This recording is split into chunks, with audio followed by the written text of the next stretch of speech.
Good morning everyone. Welcome sa atong morning devotion. Nining matawag na kabuntagon sa Friday morning. Ug salamat sa Ginoo sa iyang pagpukaw dinhi kanato sa paghatag kaniyag bag-ong kusog, paghatag kanato og kining bag-ong kinabuhi, no? Gibag-on niya ang atong mga nahuna ug kasing-kasing. Ug salamat gyud sa gininhawa nga gihatag sa Ginoo dinhi kanato. O padayon ta sa atong pagbasa sa pulong sa Ginoo diri sa Mark chapter 1 verse 35 to 39. Akong basahon. Kadlawon pagani mibangon na si Jesus ug migawas sa balay. Miadto siya sa usa ka dapit nga mingaw ug nagampo didto.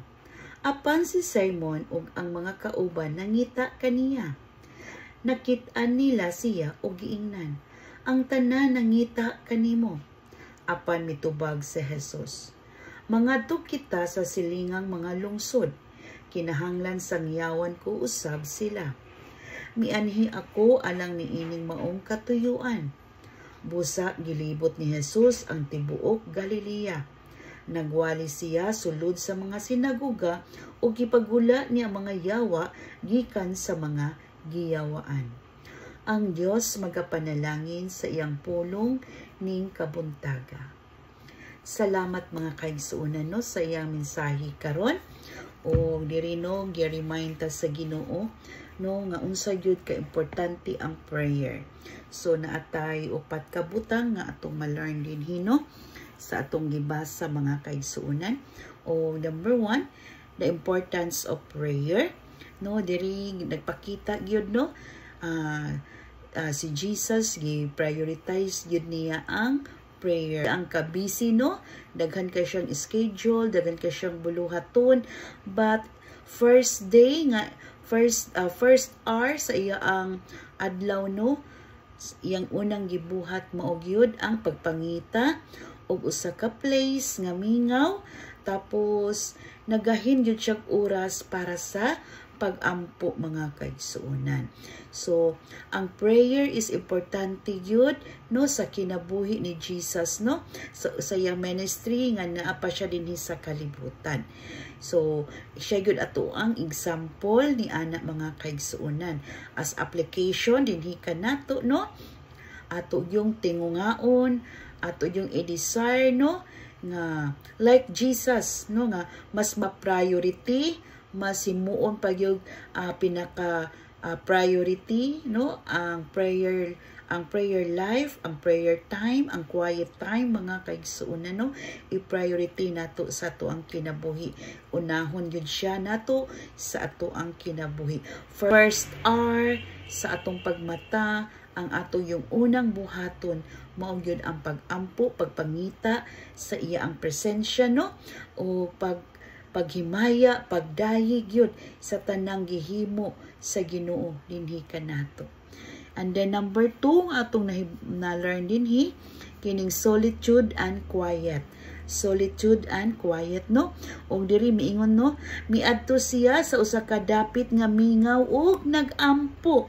O nagpakita gyud nga si Jesus is iya yung naghatag gyud siya og time nga mapalayo sa siya sa usa ka crowd no, mapalayo sa siya sa iya mga disciple siya quiet time.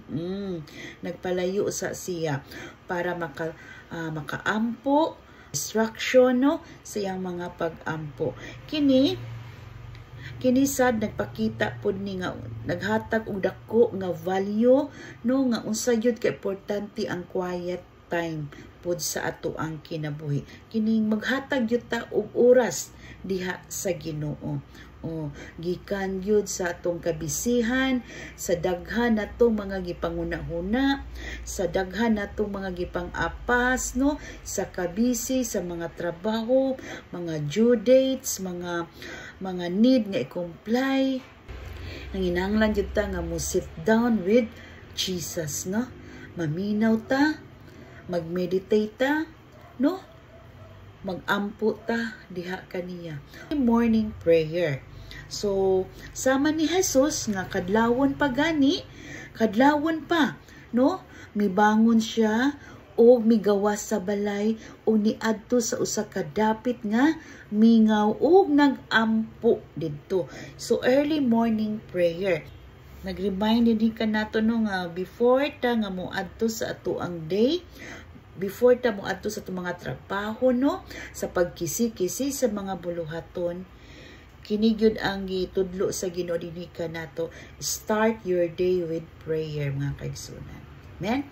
So ato lang gyud ning ihimuon nga lifestyle no, dayon aron mahabit na ni nato nga as ato ni apply sa atong kinabuhi, atong mag-start ta sa ato ang day with God mga kaigsuonan. Number 4 no, connection with the Father. So diri pod no, gipakita ni Ginoong Jesus nga siya diri no naghatag gid siya panahon no, ang iya yung gipatubo, iya yung gilig-on ang iya ang prayer life. O kini nagdemonstrate kini no sa iyang lawom nga connection sa iyang Father, the God the Father mga kaigsuonan.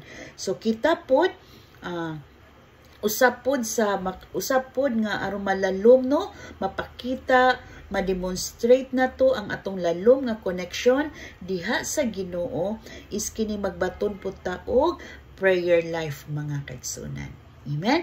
So sama nini atong gibuhat mga kaigsunan no, naggahin gyud ta og time before ta moadto sa atong mga buluhaton na agyud tay morning devotion o kini imong pagpaminaw isa na kini nga naghatag kag panahon no diha sa Ginoo. O before ta mag-close na ako'y mohatag kog verse no diri sa Matthew 26 verse 41, a reminder po ni siya nagaingon ang pulong sa Ginoo. Watch and pray. Watch and pray aron dili kamo madaog sa panulay. Ang espiritu apan luya ang lawas. So na to ang mga temptation no, isa nga maghatag ka natong strength no gikan sa mga temptation mao kining pag-ampo. So mao kini gi-remind ta sa Ginoo, gitudloan ta sa Ginoo nga we have to watch and pray aron dili kita madaog sa panulay. So same with Jesus no, before siya ni muadto sa iyang mga buluhaton no sa ministry ng tibok adlaw, iya yung giunhan o quiet time and prayer diha sa iya ang Amahan, the God the Father. So salamat kayo no sa mensahe karong kabuntaga sa pagtudlo ni Ginoong Hesus dinhi kanato nga ato yung i-prioritize ang pag-ampo, ang quiet time no aron mulalom pagyud no ang ato ang relasyon diha sa Ginoo. Then early in the morning ato yung ihabit kining magahinta og panahon para sa pag-ampo diha sa Ginoo. Ug dalaygon ang Dios sa walay katapusan, ang Dios magapanalangin diha kanimo sa tibuok nimong pamilya. Amen. And God bless everyone. Salamat kaayo sa time nga imong gihatag karon og hangtod ugma the same time mga kaigsuonan sa atong morning devotion. God bless. God bless.